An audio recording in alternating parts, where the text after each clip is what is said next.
Good morning sir. Good morning. मैं जानना चाहती हूँ कि हम सिचुएशन को बिल्कुल ऐसे कैसे देखें कि हमें सिचुएशन से बाहर निकलना है।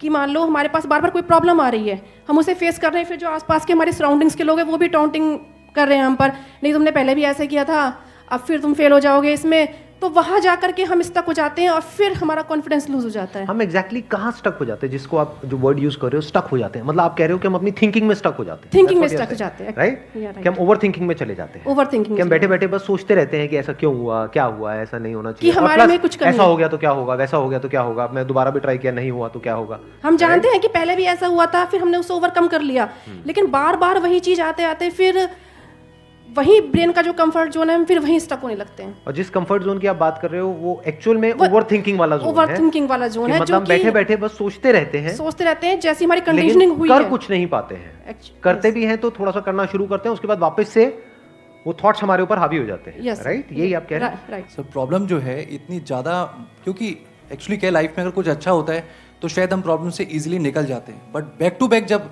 आपको फेलियर्स ही मिल रहे हैं उस टाइम पे भी आपको फिर दिखना ही बंद हो जाता है कि हाँ, निकलने का भी कोई रास्ता है। प्रॉब्लम सबसे बड़ी पता है क्या है? कि सबको यही लगता है कि हमारी प्रॉब्लम सबसे बड़ी है। अगर यहां पर मैं एक एक करके सबको बोलूं कि आप बताओ कि आपकी लाइफ में क्या क्या प्रॉब्लम्स आई या अभी क्या प्रॉब्लम्स चल रही है, तो आई एम श्योर कोई सोच भी नहीं सकता कि अच्छा ऐसी ऐसी प्रॉब्लम्स भी कोई फेस कर सकता है क्या।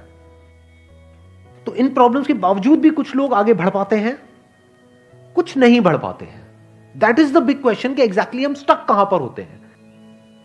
क्या हम एक्चुअल में लाइफ में प्रॉब्लम्स में फंसते हैं या उन प्रॉब्लम्स को लेकर के जो हमारी थिंकिंग है वहां फंसते हैं? सबसे पहले ये चीज हमको क्लियर होना चाहिए। तो जो हम कह रहे हैं फंस गए हैं, हम एक्चुअल में प्रॉब्लम्स में नहीं फंसे हैं, क्योंकि प्रॉब्लम्स तो सबकी लाइफ में है। हम एक्चुअल में थिंकिंग में फंस जाते हैं। ये पॉइंट सुनने में छोटा लग रहा होगा, but it is a very big point two understand in life, जो 99% लोगों को नहीं समझ में आता है। हम क्या समझते हैं कि हम प्रॉब्लम्स में फंस गए हैं, क्योंकि the moment you say that, तो जब तक प्रॉब्लम्स रहेगी तब तक आप फंसे रहोगे। और प्रॉब्लम्स कब तक रहेंगी? लाइफ टाइम, जब तक लाइफ रहेगी। बट द मोमेंट यू से कि मैं प्रॉब्लम्स में नहीं फंसा हूं, प्रॉब्लम्स मतलब लाइफ में नहीं फंसा हूं, मैं लाइफ के बारे में जो मेरी थिंकिंग है उधर मैं फंस गया हूं जाकर के। अब मैं उस थिंकिंग को कैसे चेंज करूं? इफ यू से दैट, तो वो आपके हाथ में पूरा कंट्रोल है। But if you ask me this question कि मेरी लाइफ की जो प्रॉब्लम्स हैं वो कैसे सॉल्व हो, तो उसका कोई जवाब नहीं है, क्योंकि वो कभी नहीं होगा। आज आपकी एक प्रॉब्लम है, वो सॉल्व हो भी जाएगी, कल कोई और प्रॉब्लम आ जाएगी, परसों कोई और आ जाएगी, फिर कोई और आ जाएगी, फिर कोई और आ जाएगी। Right sir. तो कैसे हम अपनी थिंकिंग को चेंज करें? सिंपल। थिंकिंग चेंज हो गई तो सब चेंज हो जाएगा। सब चेंज हो जाएगा, क्योंकि प्रॉब्लम्स को देखने का नजरिया बदल गया तो प्रॉब्लम बदल गई।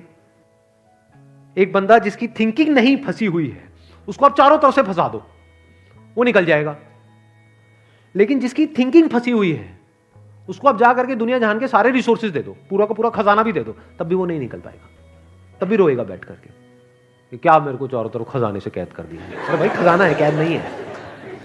देखा ना ऐसे लोगों को जिनके पास में सब कुछ है लेकिन रोते रहते हैं। तो सब कुछ मिलना इज नॉट अ सॉल्यूशन। जिनकी लाइफ में कोई प्रॉब्लम नहीं है वो भी रो रहे हैं। सो अब आता है कि इसका सॉल्यूशन क्या है, कि we are stuck in our thought process, how to get out of it. तो सबसे पहली चीज ये समझनी है, ज्यादा सोचने से कुछ नहीं होता है, सही सोचने से होता है। अभी सही सोचना क्या है? What is right thinking? Positively, not positively सोचना। इसको भी ध्यान से समझ लेना। पॉजिटिव सोचना क्या सही सोचना होता है? फॉर एग्जाम्पल, आगे आप जा रहे हो, किसी जंगल में हो और आगे दलदल है और आप पॉजिटिव सोच रहे हो, मेरे साथ में कभी कुछ गलत हो ही नहीं सकता, मैंने ताबीज पहना हुआ है, ये मुझे बचाएगा। बहुत लोग हैं बहुत पॉजिटिव है लाइफ को लेकर के, बट क्या उनकी सोच सही है? अभी सही सोचना क्या है? सर मेरे हिसाब से मतलब इंटेलिजेंसी से सोचना, ये मतलब कुछ ऐसा सोचे कि आगे जाके हमें कोई हानि ना हो, कि एक इंटेलिजेंट माइंड से सोचे। अभी इंटेलिजेंट क्या है और फूलिश क्या है? एक है फूलिश तरीका सोचने का, बेवकूफों की तरह सोचना, एक है इंटेलिजेंस के साथ में सोचना। What is intelligence? जिसको हम इंटेलिजेंस कहते हैं वो इंटेलिजेंस क्या है? साइंस को इंटेलिजेंस कह सकते हैं? नहीं कह सकते। नहीं कह सकते। तो किसको कहोगे? सुपरस्टिशंस को इंटेलिजेंस कहोगे? सुपरस्टिशंस मतलब क्या? बिलीफ, कुछ भी मान रखा है उसको पकड़ के बैठे हुए उसके हिसाब से एक्ट कर रहे हैं। उसको इंटेलिजेंस कहोगे या साइंस जिस तरीके से आगे बढ़ रही है उसको इंटेलिजेंस कहोगे? एग्जैक्टली। तो साइंटिफिक वे ऑफ थिंकिंग समझना पड़ेगा, वो क्या है, उसको अपनी लाइफ में लगाना पड़ेगा, तब आप कह सकते हो आपकी जो थिंकिंग है वो सही है। अब ये साइंटिफिक थिंकिंग मतलब क्या? रियलिटी को एज इट इज देख लेना, दैट इज साइंटिफिक थिंकिंग। यही तो है, और क्या है? There are laws of this universe, उसको एज इट इज देख लेना, उसको ऑब्जर्व करना, यही तो है साइंटिफिक थिंकिंग। उन लॉज को बदलना नहीं, क्योंकि साइंस बदल नहीं सकती उन लॉज को। लॉ ऑफ ग्रेविटी को साइंस बदल नहीं सकती है, उस लॉ को समझ करके उसके हिसाब से एक्ट कर सकती है। इसी साइंटिफिक थिंकिंग को अगर हमको अपनी लाइफ में लगाना हो तो इसका मतलब क्या? एक थिंकिंग हो सकती है लाइफ से रिलेटेड, जो भी आपके दिमाग में कचरा भरा पड़ा है बचपन से लेकर के आज तक, जैसा आपको समझाया गया है लाइफ के बारे में। किसने समझाया है? वो लोग जो खुद नहीं समझते, लाइफ के बारे में अपने अपने बिलीफ बनाए हुए हैं, अपने अपने स्टैंड पॉइंट से लाइफ को देख रहे हैं। फॉर एग्जाम्पल, कोई हिंदू है तो एक तरीके से लाइफ को देख रहा है, कोई मुस्लिम है तो अलग तरीके से लाइफ को देख रहा है, क्रिश्चियन है तो अलग तरीके से देख रहा है। क्या सही है इन तीनों में से? कि तीनों को सही थिंकिंग कह सकते हैं? ना, क्योंकि आपस में लड़ झगड़ रहे हैं। साइंस में कोई लड़ाई झगड़ा होता है? अगर मैं किसी साइंटिफिक फैक्ट के बारे में बात करूंगा, क्या कोई हिंदू, मुस्लिम, क्रिश्चियन आकर के आपस में लड़ सकते हैं? नहीं। तो ये सही थिंकिंग है। एक है जो हमें सही लगता है, एक है जो सही होता है। दोनों में जमीन आसमान का फर्क है। एक है जो आपको सही लगता है, एक है जो सही है। तो साइंटिफिक थिंकिंग का मतलब क्या, अगर इसको हमको लाइफ में लगाना हो तो, यानी लाइफ को आप एज इट इज देखो, ऑब्जर्व करो, फिर उसके बारे में सोचो। This is scientific thinking. और ये जो फंडा जिसकी मैं बात कर रहा हूं, इसको आप लाइफ के किसी भी एस्पेक्ट में लगा सकते हो। इसको बिजनेस में लगा सकते हो, इसको जॉब में लगा सकते हो, इसको रिलेशनशिप में लगा सकते हो, इसको हेल्थ में लगा सकते हो। बिजनेस क्या है अगर रियलिटी को एज इट इज देखना नहीं है तो? अब ये जो आपने कहा कि बिजनेस में सब झूठे भरे पड़े हैं, क्या ये सच है या आपका अपना एक स्टैंड पॉइंट है? अभी इन्होंने बोला कि बिजनेस में सब झूठे भरे पड़े हैं। अभी ऐसे ही यहाँ पे मैं अलग अलग लोगों से अलग अलग बातें पूछूंगा ना, तो सब बड़े कॉन्फिडेंस से बोलेंगे, as if they know it for sure. जैसे मैं पूछूंगा, हाँ भाई यहाँ पे किसी मेल का किसी का ब्रेकअप हुआ होगा, तो सारी लड़कियां ऐसी होती हैं, सब धोखेबाज हैं। ऐसे ही कोई लड़की से पूछूंगा, वो आकर के बोल देगी, सर ये तो मर्द जात तो है ही ऐसी, इससे कुछ हो ही नहीं सकता। क्या ये सच है या आपका अपना एक स्टैंड पॉइंट है, अपना आपका एक बिलीफ है? तो ध्यान से समझ लेना, इसका जो सबसे पहला स्टेप है वो है अंदर जो भी कुछ पड़ा हुआ है आपके, जो भी आपने मान रखा है उसको छोड़ दिया। अब आप हल्के फुल्के हो गए, अब एज इट इज देखा लाइफ को, लाइफ को ऑब्जर्व किया as life, not my life. For example, anger, क्या एंगर आपका है? बट आप एंगर का सोल्यूशन कैसे निकालते हो? मुझे गुस्सा आता है, मुझे गुस्सा नहीं करना है। कभी भी आप एंगर का ऐसे सोल्यूशन निकाल ही नहीं सकते। सिर्फ आपको आता है गुस्सा या सबको आता है? सबको आता है। तो क्या एंगर सिर्फ आपकी प्रॉब्लम है या एंगर एक लाइफ की प्रॉब्लम है? Fear, if you can look at fear, not your fear और माई फियर, फियर, डर है ना, वो डर क्या है? Can you look at it? इसको बोलते हैं साइंटिफिकली चीजों को देखना।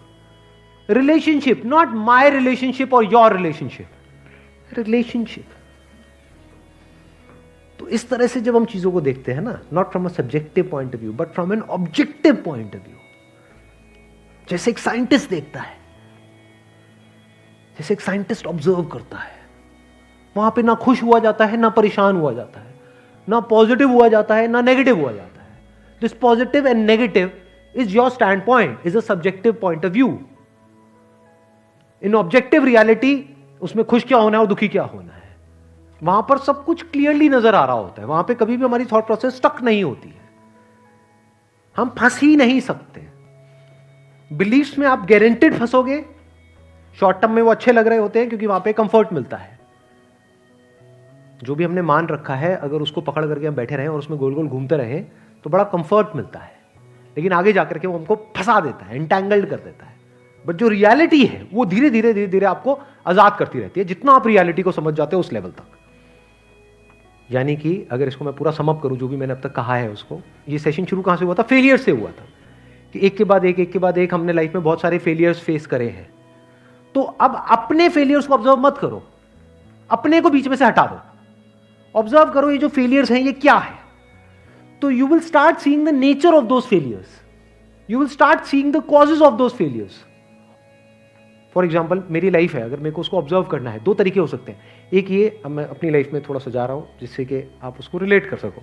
मैंने पास में कुछ गलतियां करी, बहुत बड़ी बड़ी गलतियां करी, मेजर लॉसेस हुए। तो एक एंगल तो ये हो सकता है मैं ऐसा कैसे कर सकता हूं। दूसरा ये है कि मैं ऑब्जर्व करूं कि एग्जैक्टली वो गलती क्या थी और उसका कॉज क्या था। तो वो दिख जाता है, अच्छा उस टाइम पे वो ग्रीड बहुत ज्यादा हावी हुई पड़ी थी। अच्छा ग्रीड क्यों हावी हुई पड़ी थी, इतना लालच क्यों आया हुआ था कि हाँ ये करना है, ये करना है, ये करना है, ये क्यों आया हुआ था? और ये बचपन से ऐसी कंडीशनिंग हुई पड़ी थी, बचपन से घर में यही सारी बातें सुनी थी। तो इसलिए I was acting out of that information जो मेरे अंदर फीडेड थी, and that was not correct information. वो सारी इंफॉर्मेशन गलत थी, जिसकी वजह से मैंने जल्दी से एक्ट किया, बिना सोचे समझे, बिना सही थिंकिंग के एक्ट कर दिया, उस वजह से जाकर के फंस गया। तो मुझे उस बंदे ने नहीं फंसाया, मैं खुद फंसा अपने लालच की वजह से। तो अब ये क्लियर हो रहा है हम कैसे देखते हैं। तो वंस वी सी दैट, तो अब मैं उससे पूरी तरह से फ्री हो गया, because I understood something which is very basic in life, जिसकी वजह से पूरी की पूरी लाइफ एक अलग ट्रैक पे निकल गई। क्या समझ आया? कि कभी भी ग्रीड से एक्ट नहीं करना है। अब इसको हम समझते हैं, कैसे समझते हैं? मॉरल साइंस की बुक से। वो सब बकवास है, ये लालच नहीं होना चाहिए, सबके अंदर लालच भरा पड़ा है। बट लालच हमको कैसे फंसाता है, इसको ऑब्जर्व किया अपनी गलतियों के बेस पर, और फिर समझ आया अच्छा ये होता है। लालच से ग्रोथ नहीं होती है। लालच से आप पैसा कमा सकते हो, बट उसको आप ग्रोथ नहीं कह सकते, क्योंकि आप डिग्रेड हो रहे हो, तो आप एक्चुअल में ग्रो नहीं कर रहे हो। एक्चुअल ग्रोथ में उसको कह सकता हूं जो होलिस्टिक ग्रोथ हो, उसको ग्रोथ बोल सकते हैं। आपने पैसा तो कमा लिया, लेकिन डर में जी रहे हो कि मैंने इतने घपले कर दिए हैं, अगर किसी ने पकड़ा गया तो पता नहीं क्या हो जाएगा, क्या फायदा ऐसी लाइफ का। उसको आप ग्रोथ कहोगे? Can you call it growth? ना। तो लालच से ग्रोथ नहीं होती। तो ये चीजें समझना बारीकी से, स्टेप बाय स्टेप, तो आप गलतियों का पूरा नेचर समझ सकते हो। The nature of mistakes, the kinds of mistakes, the types of mistakes, और उनके कॉजेस क्या होते हैं। और जैसे ही हमको ये सब समझ आ जाता है और साफ दिखने लग जाता है, तो वो गलतियां होनी हमसे बंद हो जाती हैं। और जितनी भी गलतियां हो सकती हैं, उन सबके अगर नेचर समझ आ जाते हैं, तो गलतियां होने की पॉसिबिलिटी फ्यूचर में ऑलमोस्ट खत्म हो जाती है। प्लस जब समझ आ गई है उसकी रियलिटी, तो वहां पे ओवर थिंकिंग के लिए जगह नहीं होती है, अपन थिंकिंग में स्टक नहीं होते हैं। Wish you all the very best, thank you so much for coming.